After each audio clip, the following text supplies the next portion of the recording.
It's gone all the way. That is the way to bring up a half century, the fastest for England. On March 15, 1877, the first official test match began. For over a century, the mantra was patience, prudence, and no risk. It was a culture built on defensive steel. Yes, players like Lara, Hayden, and Sehwag gave us glimpses of aggression. But it was after the T20 revolution that the old game truly started to change. Then after the pandemic, Test cricket needed a hero, and it got one, Brandon McCullum, coach of the England team. With the captain Ben Stokes, he launched a philosophy that promised to electrify the longest format, Bazball. It was about aggressive batting, bold declarations, high stakes, and pure adventure. Down the pitch, down the ground. The first Test double hundred for Ollie Pope, and what a way to do it. But what happens when the thrill fades and the cold, hard reality of professional sport kicks in? We were promised fireworks, but today we have to ask, is Bazball simply a noise? A revolutionary project that ultimately failed to deliver on the hype? Let's dive deep into the numbers and the tactics that suggest Bazball is a brilliant spectacle, but a flawed strategy. The foundational premise of Bazball is pure aggression. This did produce immediate incredible results. In the summer of 2022, England became the first team in history to successfully chase over 250 in 3 consecutive matches. Crucial for him, and he hits it hard.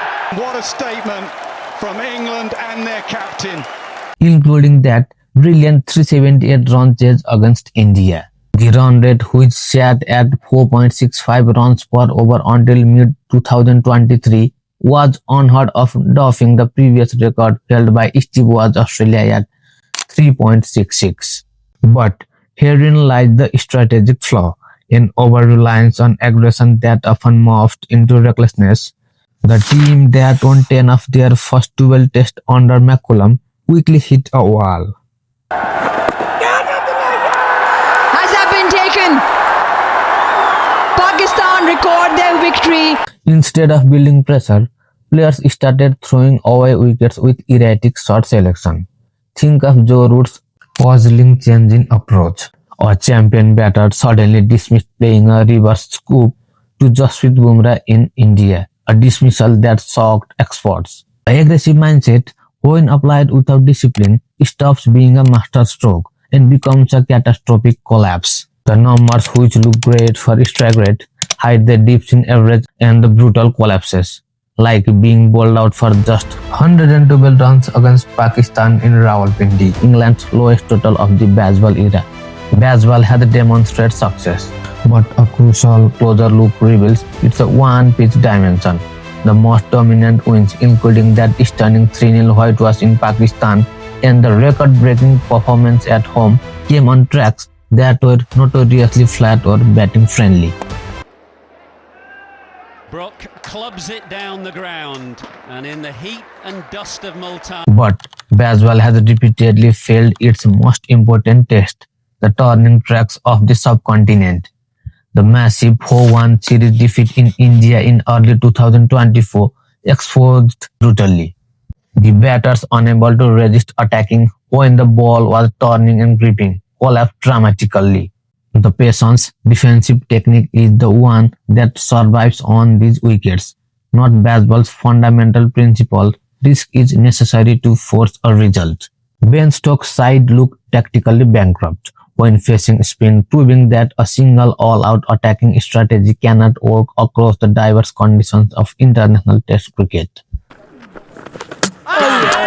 Beautifully bowled, flighted up, the quicker ball. The third nail in the coffin is the opponent's counterplay, which has exposed Bazball's predictable patterns. A philosophy is only revolutionary until the opposition figures it out. In the 2023 Ashes, Australia, old Test champions, didn't just win. They absorbed the Bazball pressure and hit back. They realized that England's aggressive declarations and fast scoring rate meant that if they held their nerve, they would have more overs to get a result. And now, the exposure is happening even on their preferred home flat tracks. Magnificent. Quite magnificent. In their home series against India this year, we saw the opposition of out Bazball the Bazballers, matching or even exceeding England's scoring rate to secure results, including a memorable series draw. When an opponent is willing to take the same risk on your conditions, your aggressive philosophy loses its unique advantage. England has failed to qualify for the final in back-to-back WTC cycles, and a massive contributing factor, overrated penalties. The sheer number of overs they had to bowl led to significant point reductions due to slow over rates. That is where the noise has a measurable negative impact on result. Finally, let's talk about the silent damage, the psychological toll. The aggressive mindset is so intoxicating that it breeds an unhealthy impatience. Batters accustomed to rapid-fire scoring are mentally fatigued when a bowler manages to keep them scoreless for 2 or 3 overs. This frustration, this ingrained need for a boundary leads to them throwing away well-set innings, something we have seen repeatedly. But the biggest strain might be on the bowlers.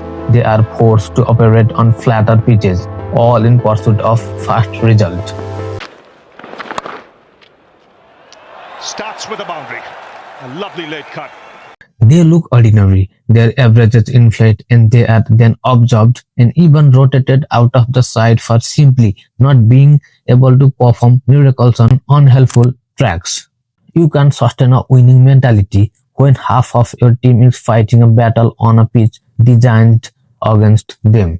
Bazball promised a liberation, but for many, it has become an unforgiving mental prison.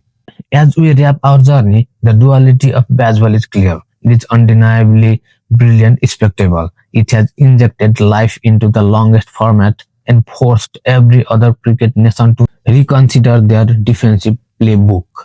But when measured against the ultimate metrics of Test cricket, consistent winning in all conditions and securing an ICC final spot, the project is exposed as strategically limited.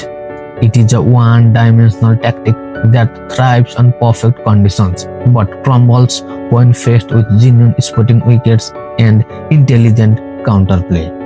The noise was loud, the adventure was thrilling, but the trophies and the strategic mystery have remained elusive. The verdict: Bazball is a brilliant box office phenomenon, but as an all-weather long-term strategic model for winning Test cricket, the numbers and the series losses suggest it is a failure. But the true test now looms. The SS series in Australia is starting next month, and the mighty Australian teams awaits them on their own unforgiving pitches.